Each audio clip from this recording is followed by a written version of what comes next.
Welcome to Evolve, Reinventing Leadership, Building Freedom Cultures, with thought leader and award-winning author Yvette Bethel.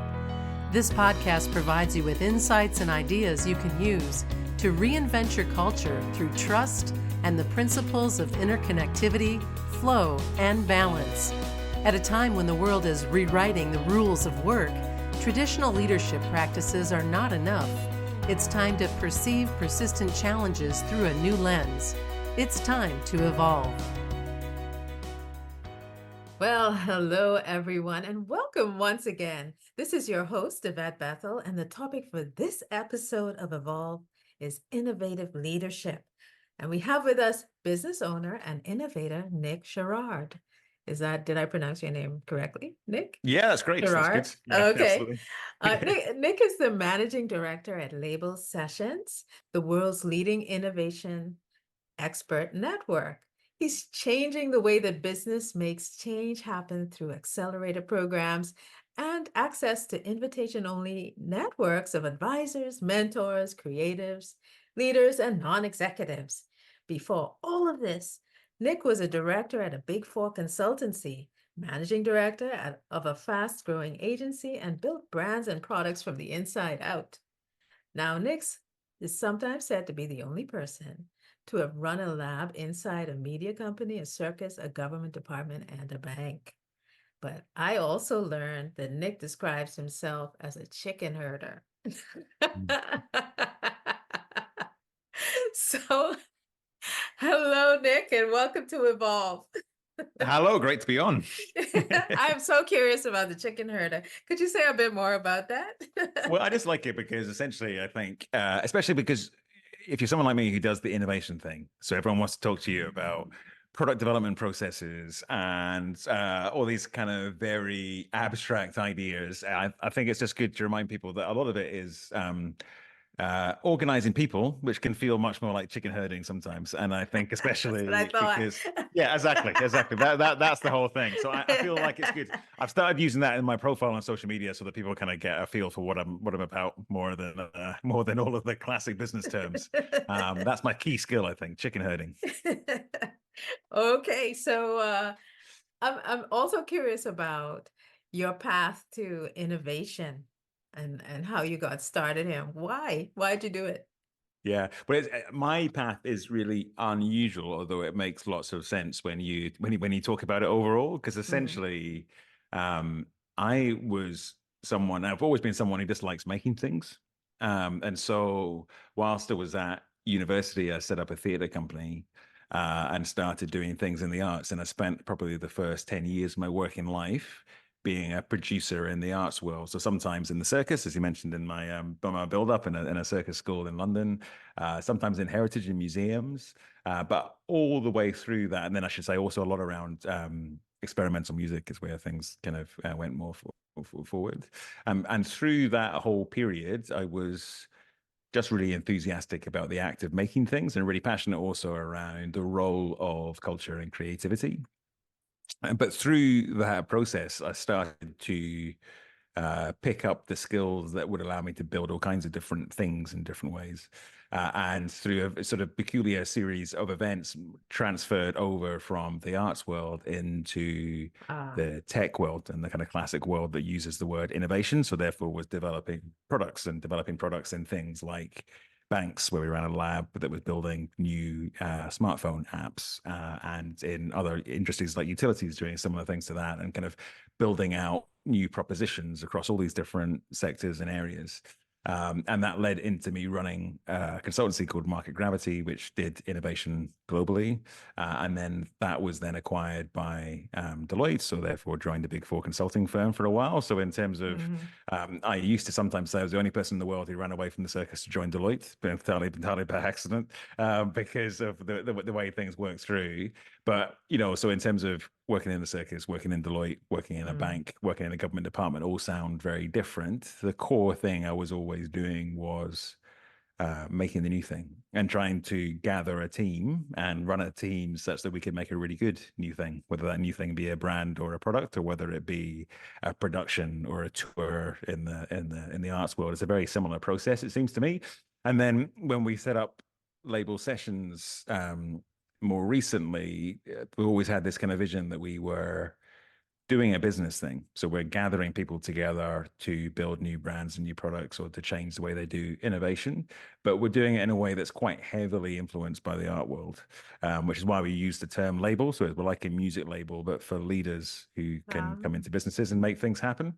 But yeah, so we've always been very focused on achieving a business objective, but doing it in a way that looks and feels more like a music label or an arts organization. And I would say the key thing that drives a difference in that is that what I think the business world is really bad at in general is understanding that if you want a person to do a thing, try and treat them like a person and try and get the best of them as I a human, agree. as a Yeah. person, for what only Human. they can Yeah. bring. Whereas if you don't really want a person to do it, then just automate it. That's the whole thing with AI and things. It's really exciting, the things you can automate, but actually what it then creates is a space for people to do what only they can be. And in particular, if you're doing an innovation or creative thing, then I don't want a generic designer. I don't want a generic strategist. I want that one. And I want to put the things around them that allow that person to Right. do the best work of their career. I think that's what our job is. And that's a really natural conversation in the arts world, not in the business world at all currently. Unfortunately, yeah. Yeah. I think, wow, you just made me think. But from your perspective though, what exactly is innovation? Because you talked about creativity and that type of thing, but a lot of businesses don't see the opportunity for creativity. They see it as, task. A lot of them are task driven and that type Yeah. of thing. They may not be innovative organizations. So what does it mean? So for me, innovation is about spotting a new opportunity and then going after it. That's the core activity. And you hope that what that turns into is, normally what organizations hope that turns into is growth. The other driver, which people don't talk about as much, but is interesting, is also management of a risk. So if you are a big company, then innovation can be your route to growth, but it can also be something that it can also be about managing the risk of somebody else disrupting you by coming in with a new innovative proposition in some way.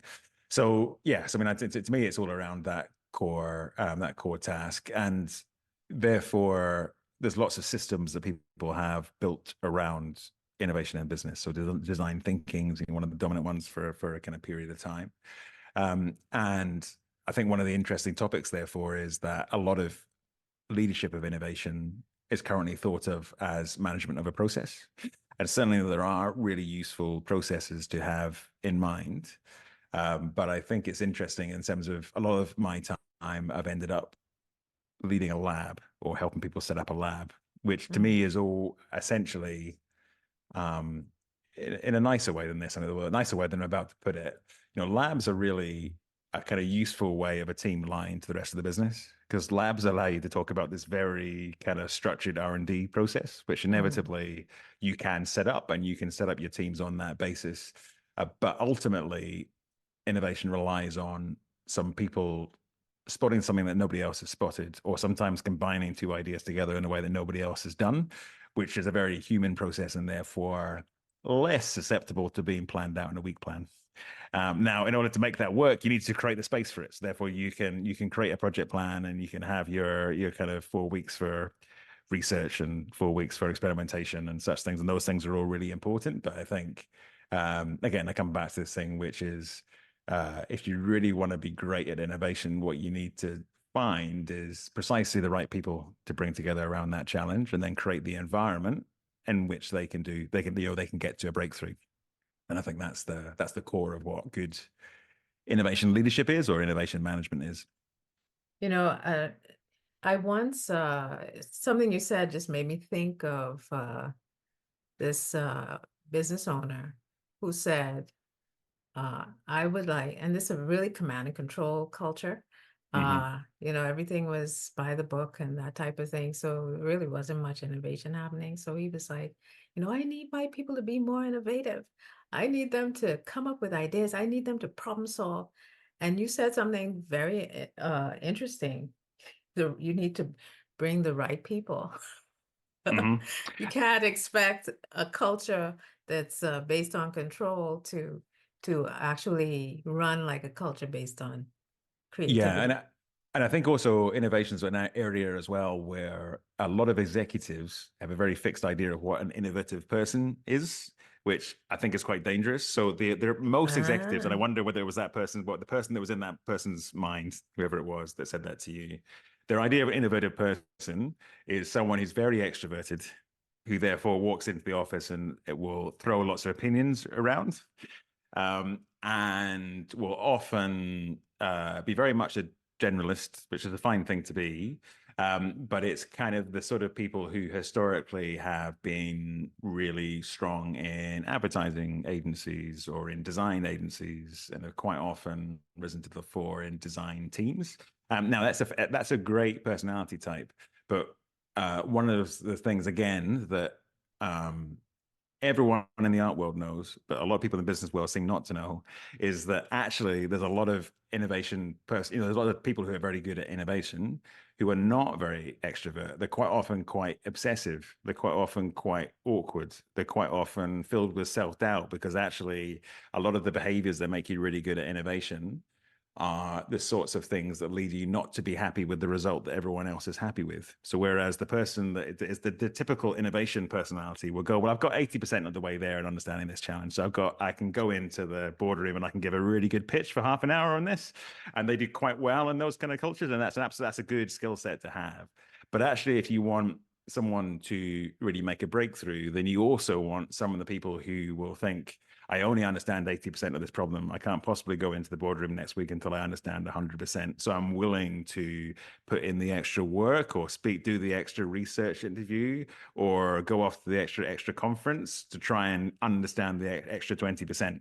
And lots of those behaviors I think lots of those behaviors can be quite challenging in a business environment, but actually really important because you need some of those personalities to actually make the breakthroughs.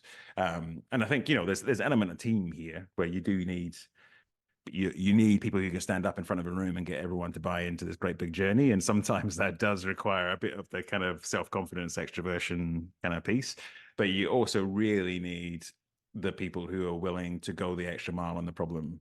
And I think there's a lot or rather, because the innovation world has become so obsessed with process, it's therefore become very obsessed with the people who are very good at running a sprint or very good at being those kind of innovative people. mm, And I think we've lost, or rather, we haven't necessarily lost them because they're still there. They're still there on the ether. They're just not necessarily working in your organization. They're working in your competitors. But it's mm, like we mm. need to appreciate some of those Yeah. different personality types.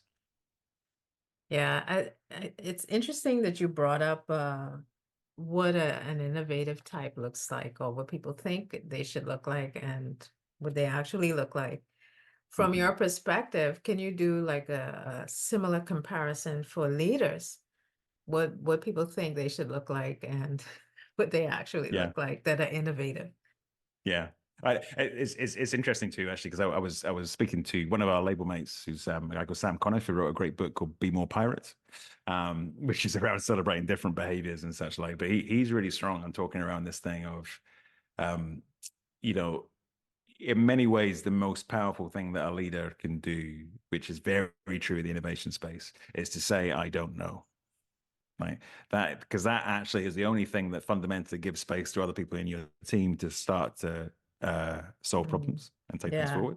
But the flip side of it is it's very hard to rally a group around an I don't know message. So his formulation is around this idea of really the key formulation to have in mind as a leader is I don't know, but I know that we Right. can solve this problem together. Yes. And I think there's something there in terms of the the real tension point that we're at just now in terms of the way that business thinks about innovation is that we have these heroes, these gurus in mind, and people want to try and pretend to be them. So, and it's slightly different in different parts of the world, but I would say in America, lots of chief executives are looking for a Steve Jobs somewhere in the organization. He's going to come and do what they think Steve Jobs is, which is come into their boardroom and give them this kind of really singular version of the future out of which everything else flows. And they can kind of give this plan in this kind of very rational way. And that like absolutely is great if you can find a Steve Jobs in your organization. But a lot of these leaders who are great at innovation, when you scratch the surface of the story that's in public, there turns out to be some different behaviors underneath it that you might find more difficult to manage. So you should get your head around that. And secondly, there's a lot of different types of personality who can be really strong in this space. I quite often talk as a kind of, it's not, there's a danger sometimes in all these models. But for me, innovation is a mixture of three things. So imagination is one. Invention, in the sense of technical invention, being able to make a thing happen, is the second. And then ingenuity is the third. And ingenuity is about making things work with the resources that you have available to you at that one particular time, or finding a way to get something live when there's various different barriers. And I think there are some people who kind of switch modes between all three, and in which case they're the kind of leaders that should be absolutely you're absolutely key if you find one of those. Or it can be that you need to construct a team that has all three in different people. But those are the things you're looking for in a great innovation team. Interesting. How many innovation teams have you built? I don't even so many counted numbers. It's kind of numbers, and it's interesting because now one of the great things at Label Sessions is we put together teams for every individual challenge. So the way that essentially sort of works, we have a roster of leaders around the world of very different types and very different disciplines that will then bring in on sometimes an individual challenge, or sometimes to work over a period of time with an organization. So we're always putting teams together like that, which in some ways is, like all business ideas, it's a useful thing. It was born from frustration in the past because it used to be very much the old model. So I came from agencies and consultancies, I was saying before. And in that model, you kind of had to have, you put together teams around different challenges, but you always had to draw from the same pool of people, which is great. But again, it kind of gives you a bias towards people who are very, extrovert, pick up any challenge, can kind of be quite good at a range of different things. Which one of the things I really like now is, partly because of the nature of the work we do, focus on innovation all the time. I really like, combining a group of people that almost wouldn't otherwise ever meet. They would never be in the same room together, and at least virtually you can bring them together on the same thing, and that's where you get that real cross-pollination, and you get the kind of you're genuinely able to make breakthroughs much more easily in that kind of space, I think. Imagination, invention, and ingenuity. With that, this is your host, Yvette Bethel, and we will be right back after this message. Organizational Soul is a mission-driven organization and network where we specialize in trust in academia, families, and organizations. We are building a community of leaders who are interested in trust and culture. If you are interested in our updates, you can sign up for our newsletter at orgsoul.com. As a thank you for joining our community, you can access our free resources that are designed to help you build your brand as a trusted leader as you contribute to safe space. Sign up now at orgsoul.com. Welcome back to Evolve. Our guest is innovator and managing director at Label Sessions, Nick Sherrard.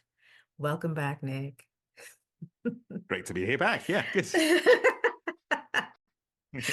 All right. So my next question for you is, how have you cultivated people and leaders who are innovators? Like, what's the difference? How do you develop them?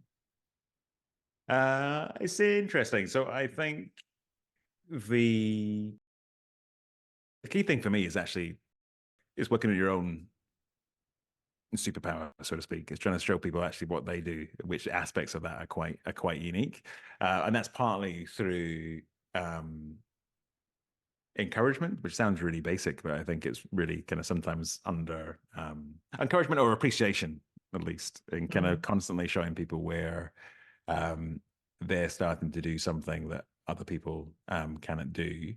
And I think alongside that, he's also connecting them to people that they can learn from. But sometimes it's me, hopefully. But like quite often it's other people that are around to kind of show them different versions of how to do the tasks and how to be in a team. I think one of the things that probably I've had to learn over time is that it's quite easy to teach people technical things and show people how they can do a presentation in a different way, or how they can learn a tool in the innovation world. So how do you do a research interview? How do you do a discussion guide? How do you do these different things? The thing that is harder in many ways is to help people see the impact they have as a leader, or even just the impact they have in a team.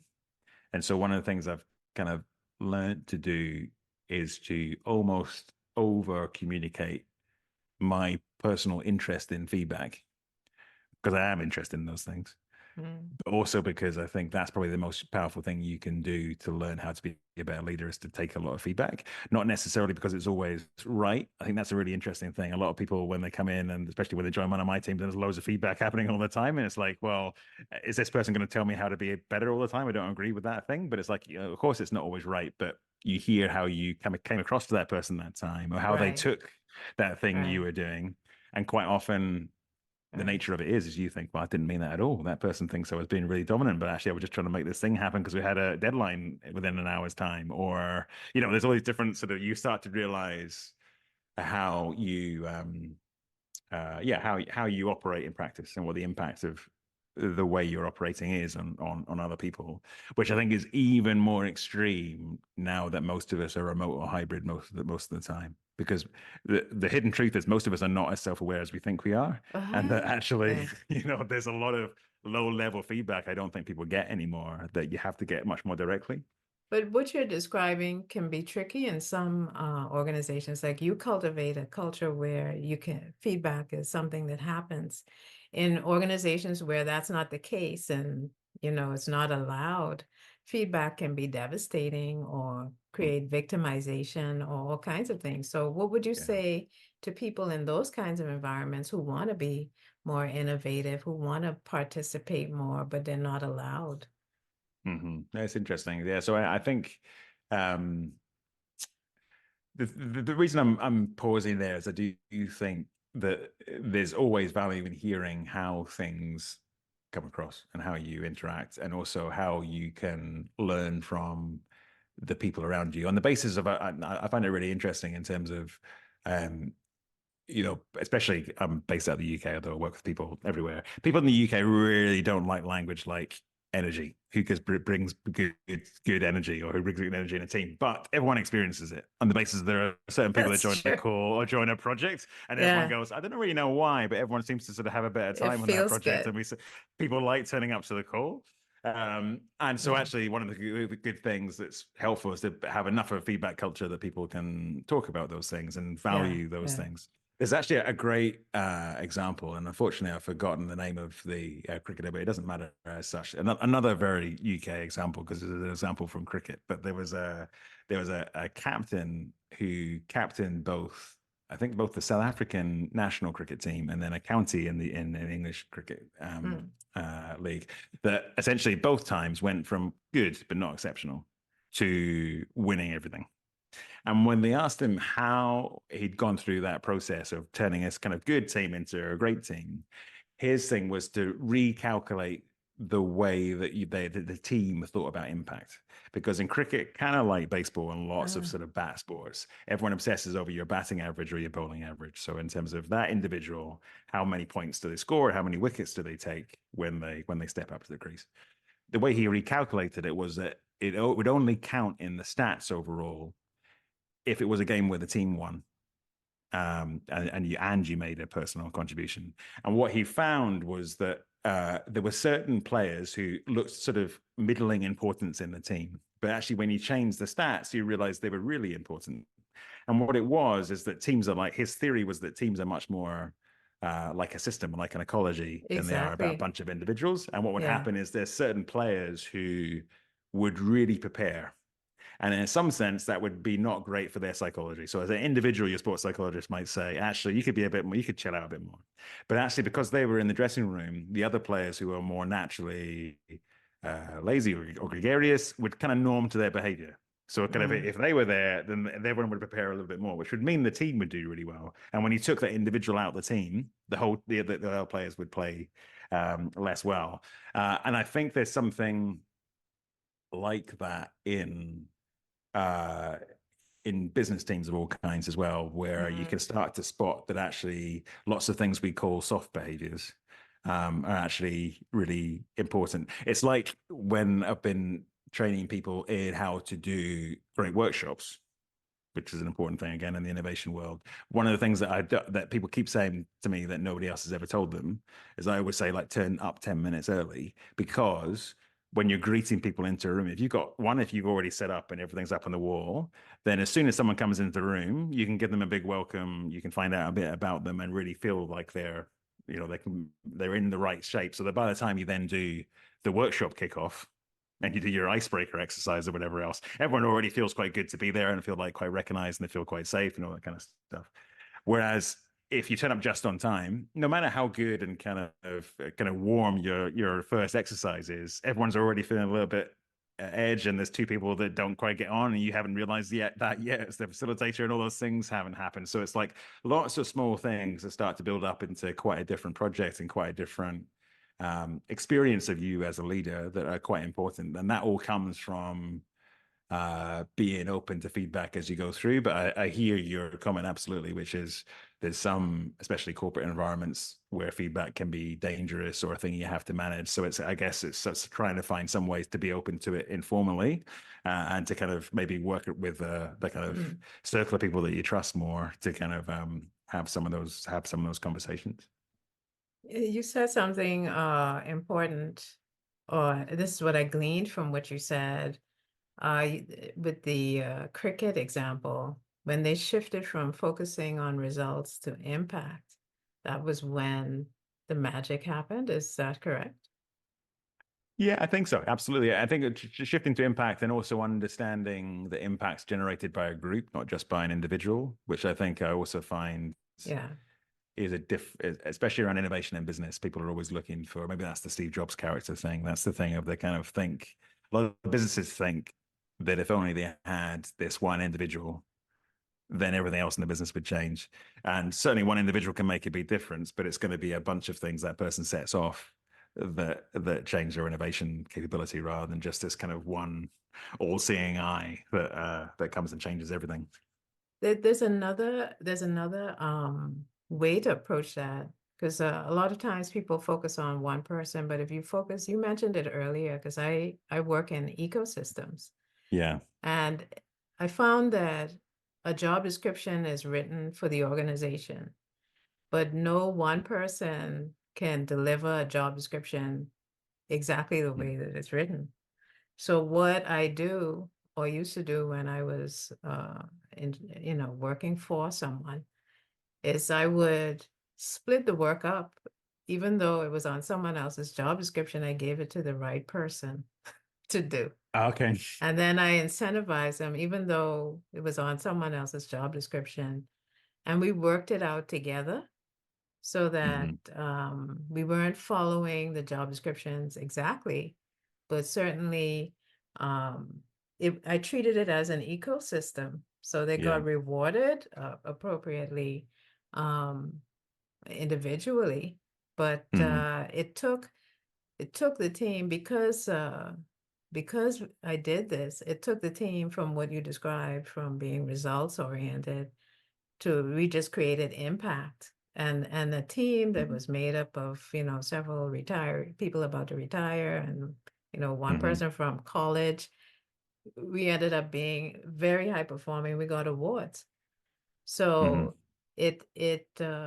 what you're describing is what I've seen happen. I've seen it happen repeatedly. That's really interesting. That's really interesting, because there's also a thing in one of the particular challenges that happens if you're in an innovation team or you're working on an innovation program, which is one of the dynamics of that is there's lots of things that you can't necessarily shape that you kind of become accountable for to some degree. So it can be that you're building a new product, but it needs a partnership to be in place before it Right. can really go to market, or you need a particular part of the tech stack and the wider business needs to change before you can take it forward, or all these kind of things. There's kind of uncertainty in that level, and I think as a result of that, a lot of people talk around this idea of culture eats strategy for breakfast being the kind of phrase that's around it. And that's true to a certain extent. But I think the one thing that teams can really focus on is their behaviors.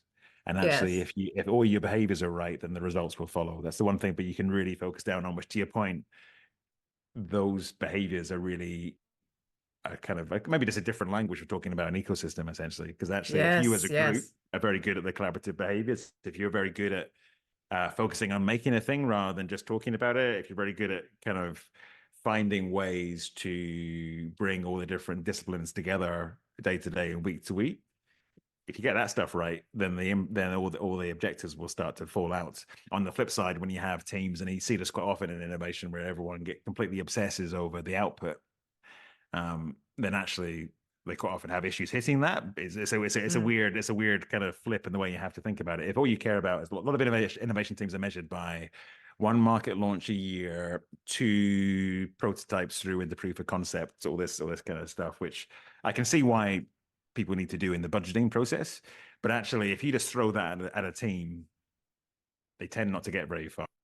Versus if you work it backwards and go, in order to do that, there's a bunch of things we need to be doing every week, and we need to get really good at that. And then quite often you find out that weirdly, by focusing less on the output and focusing more on the day to day, you end up getting a much better output at the end, sometimes even double the KPI. But it's a Yeah. funny flip, I think, for managers to get their head around that. Yeah. Yeah. I think you mentioned too something about behaviors, the team's behaviors. And one of the things that I see is when there's trust, more is possible. Can you speak to that? What part trust plays in innovative leadership? Yeah, but I think it plays a big part because a lot of the time as an innovation leader, you're wrong. That's the nature of it. You're constantly trying to, and you're genuinely trying. And I also think one of the bits of there's a kind of cliche around innovation leadership, which is fail fast, fail better. And I think the reason it's a cliche is everyone says you've got to get comfortable with failure. I don't know anyone that likes doing innovation and likes failing, right? You're there to try and make a thing, and it hurts when you fail, but you just have to get more comfortable with it. And in Yeah. particular, what you have to get comfortable with is trust in your team. And I think real trust comes from sort of 2 elements, I guess, which is on the one hand, it's okay when people screw up, or when the idea screws up, or when something goes wrong, that you're Yeah. there for each other and looking after each other. But it also comes with, trusting in each other to be trying your best as you go through the thing. That's why I think the fail fast, fail better thing is actually not what people think it is. I think people say like, oh, if we just give everyone license to fail, then that'll be great. And it kind of works, I guess, top down. If you're like the chief exec and you've got an innovation leader somewhere, like you need to allow them to fail. That's fine. But if you're the innovation leader and you've got a team around you, the team that are going to be putting in the hours need to believe that you care about it. So you can't just go like, oh, well, that was an experiment that failed. That doesn't really follow through. It needs to be this double sided, like trusting that it's okay to try things and for them to go wrong, but also trusting each other to be putting in what you can to make them succeed next. I like that you said fail fast, fail better, because my next question was about a team transformation that didn't go exactly the way you expected it early on. And what did you learn? How do you learn Yeah. from that? I think it's certainly true that lots of the things that we've built over time that people see as a big success at the end, if you look back, they're almost like a succession of failures that turn into success. That's the nature of it. It's like deadlines that weren't hit, or things that went wrong, or assumptions we had that were wrong. So I think I guess the thing I've learned through that time is learning that how to build trust on a human level between people, which I think is that kind of thing partly of trusting that it's going to be okay if something goes wonky, but also that you're going to put the effort in. And it's interesting. So in terms of I find in terms of my background, because I had this kind of the period of being in the arts world and the period of being in business, I always had to be a little bit careful about how you tell the two together, because essentially what I find is the business world is very happy to hear my stories of like time promoting music and things, because I think they see that as much more directly. The scary one is talking about working in circus and performing arts. But actually, there's a really interesting thing that actually, and I think it's still the case, that UBS, of all places, put all of their graduates through a circus training course in London. I think they still Really? do this. And it's partly because of the understanding that circus training has of trust building in teams. And it's really relevant in circus because people are doing, in certain parts of that domain anyway, doing very dangerous things that are Yeah, only not yeah. dangerous if the rest of your team really know what's going on. You're kind of flinging yourself across things at height, and somewhere you're going to trust that someone's there to catch you. And I think one of the things that's really interesting was one of the first times I saw the UBS team, so a kind of team of financial services graduates who were all really hyper career focused, if you like. That's why they're in that role, kind of gone through the traditional educational route through university, being very high performing and things. And I think what you could really see when they went through a circus training course, I mean, it was only for a few weeks, but what they really saw was that actually you don't trust that the person's going to be there because they're big enough, or because they're an important person, or because of their kind of educational background. You trust them because of what you've learned about them over the last 2-3 weeks in this course. And you trust them because they've been turning up pretty much, and they've been trying through all the different sessions. And you trust them because you can see that they're preparing to catch you when you're preparing to throw yourself off the thing. So it's like, I think that very much speaks to that thing of trusting trusting in someone, and that requires that the other person is asking something of themselves to be trustworthy as well. But that's I think the thing that's really core to that type of leadership and being in a successful innovation team. You mentioned, I'm going to jump to communication, and earlier we talked about feedback and how important it is to you. But could you give our audience an idea of the systemic way that you generate feedback and information, and make sure that it gets to where it needs to go, so that people are not sitting and saying, well, they didn't tell me, I don't know anything about it. Yeah, absolutely. So, I mean, part of it is, I guess, the system I built is constantly asking for it myself, which therefore means that it's easier for other people to start to ask it from me as well. So, I mean, I try to send messages to some people every week, asking, just literally to send a message just like it's the end of this project, like any thoughts you've got or feedback for me. That'd be really, really positive. I would say one thing I've learned as well, because for me, feedback's a big part of the way I operate, and I think the teams that I'm in start to pick that up.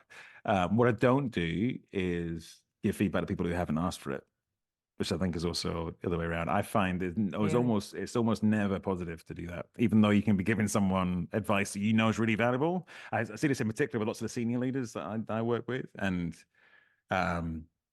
what they don't understand is that sometimes they can be giving someone, genuine pearls of wisdom that's based on, a lot of their success has been based off knowing this thing that they know the other person doesn't know. But if the person hasn't asked for the feedback, they just see it as an attack, or they see it as like some insinuation or something. That's just the unfortunate thing of the nature of people, the way people are. So yeah, so in terms of, I model it by constantly asking for feedback quite directly myself, and then trying to build it into the way that we set up projects. So for me now at Label Sessions, whenever we set up a new project team, have a little canvas. Essentially, it's a one-page document that asks a bunch of questions in terms of how that person likes to work, how historically they've got the best work from themselves, what they need from other people in the team loosely, not necessarily, it's a new team at that point, so you don't know who you're asking it from, but kind of what they need to ask from other people. And also any other stuff they've got going on right now that might affect the way that they work. And what I find from that process is one by asking the question directly through the form of the canvas at the start.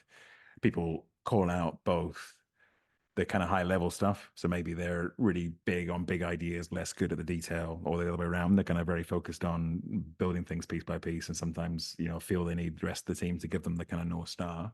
But they also call out very particular things. So it's things like some of us are not morning people, and some of us do things, have ideas that strike them at night, and they sometimes send messages quite late, but don't necessarily need a response. All those kind of things that are really important to the way that people operate as people, but quite often can lead to all kinds of misunderstanding and misalignment and such like, especially when we're all hybrid and remote as well, because then it's kind of like lots of our working patterns get turned up to the maximum, and you kind of see where things rub off or don't quite work well together. Yeah. So when I think overall, I guess my kind of key things for me are you're constantly asking for feedback as a way of modeling it and kind of creating the invitation for people to ask for it themselves. And then very much at the start of any new project, using a canvas, but using anything you could use in terms of as a way of just asking those questions openly, which, by the way, I do on programs that I do together with my co-founder, I've been working with for over 7 years, but we'll still do that process of every now and then when we start a new project going through, okay, so like what do we need from each other or from the business over the next few weeks to do our bit really well. I'm curious about something. You said you have a canvas that you use with the staff to get their feedback. And you also ask for feedback. But what if there's some persistent gaps in performance or knowledge or skills that they actually need feedback for? Are you saying that you use another strategy like appreciative inquiry or something else to kind of address the gap without their amygdala being hijacked and them feeling attacked? Okay, that's interesting. I think probably also what I'm kind of assuming here is the kind of more formal reviews at different points around people's plans for the year and that kind of stuff. So, which to me is almost like different modes of the same thing, I guess. So in terms of there's the everyday feedback on how people are operating, and then there's the kind of development of skills and capability which comes through that process. And it's interesting because I actually asked the question that way. One of the things that's different about Label Sessions to other companies that I've been involved in is that Label Sessions is very much, our roster don't work here full time. Our roster of leaders are doing other things the rest of the time, and they come together on these projects. So I guess we probably are much more focused on the kind of task of how we come together really well for a short period to make a thing happen. Whereas one of the things that is very different in when I've been running a more traditional consultancy is that everyone's got this kind of fixed idea in their head of how they want to go through the next 2 years, where they want to be in the future, more on us kind of skills and responsibility level. So I guess it's different settings bring out the different things. Although one of the benefits, I guess, of being in the Label Sessions thing just now is I think a lot of the time people are very focused on feedback as a set of sort of stage gates through the year and through their career development, rather than actually the more explorative kind of nature of working out what your impact is in a team and how you can manage it. Yeah, you're making me think, because I have an ecosystem of people that they don't work for me, but we all work on projects together. And similarly, they're not being managed or measured for performance, because they're all everybody in the ecosystem is a leader. So what you're describing sounds like when in that kind of circumstance. Which is quite different. Do you find it quite different running that kind of it's quite different dynamic, because they're motivated differently. That's an interesting thing as well, what people actually are motivated by. I find that really interesting, actually, even in the case of Label Sessions, because we have people who have come from or are still in, and lots of the clients are still in, more corporate environments where, in a really positive way, but people are very motivated typically, I find, in that environment around the idea of advancement. So how do I do this thing and then become a bigger version of this next? Whereas, for instance, when we have designers or typically people more in the kind of classically creative areas, quite often I have much less of a kind of model around advancement. They have a lot of a model around peer appreciation and respect. And they'll have a lot of motivation around a feeling of being appreciated for what they do. But I think it's quite interesting. People don't always talk enough around what success looks like to different people, and therefore how you manage it and how you cultivate it. Yes. Even with people who work for an employer, they all have different.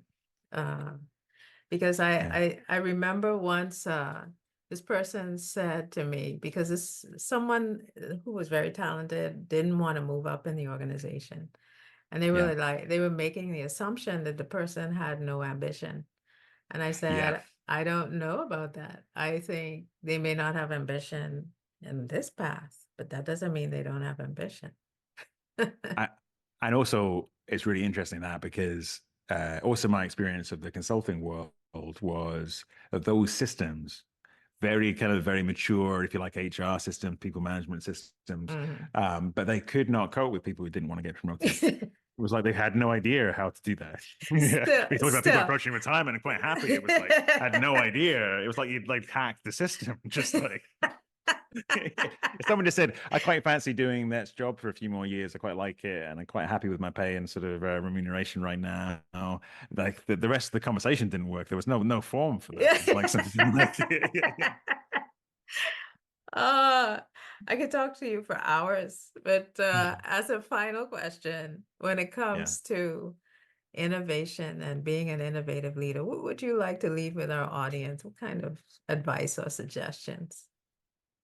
I think the thing to have in mind is, when I mentioned the three things that go into innovation, so imagination, invention, ingenuity.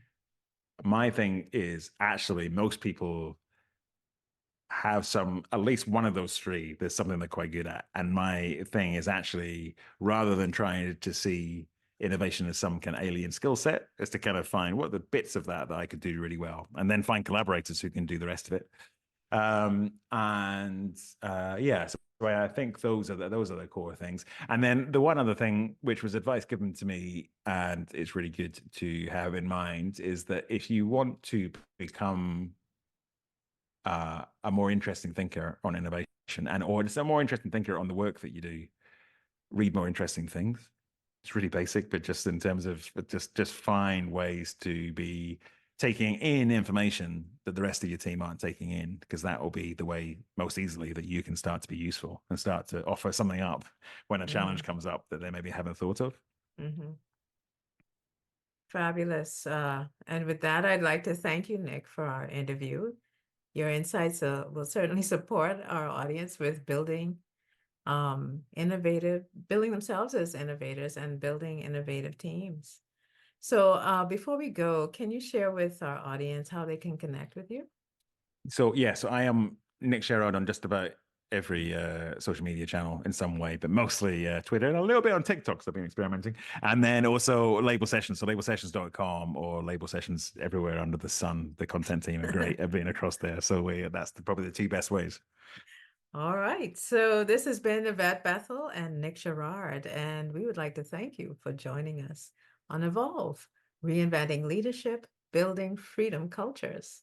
Thank you for listening to Evolve, Reinventing Leadership, Building Freedom Cultures. Learn more about our proprietary trust, leadership, and culture courses and certifications at the IFB Academy. You can check them out at organizationalsoul.learnworlds.com.